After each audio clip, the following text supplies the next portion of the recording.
Finally guys আমি ভুট্টা খেতে এসে পড়েছি। ভুট্টা খেতে এসে আমি ভুট্টা গাছের ঝরে পড়া আগাল কেটে দিচ্ছি।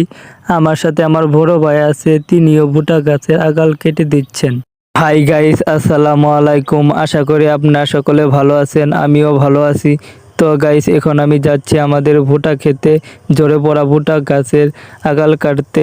তো গাইস ভুট্টা খেতে দেখা হবে।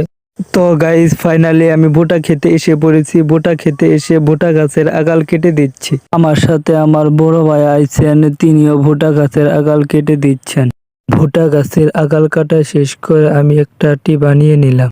তো গাইস আটি বানানো শেষ করে আটিগুলো কাঁধে নিয়ে মেশিন পাড়ে রাখার উদ্দেশ্যে যাত্রা শুরু করলাম।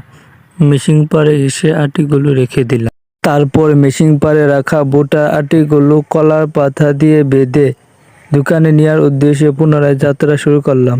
ফাইনালি গাইস ভুট্টা আটিগুলো নিয়ে আমাদের দোকানের সামনে রেখে দিলাম এবং রেখে দেওয়ার পর গরুর জন্য কিছু পাতা কাটলাম। দোকানের বেঞ্চ থেকে নেমে খাঁচাটা ঘাড়ে নিয়ে বাড়ির উদ্দেশ্যে রওনা দিলাম।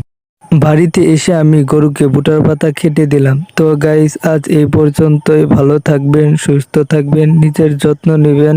আল্লাহ হাফেজ।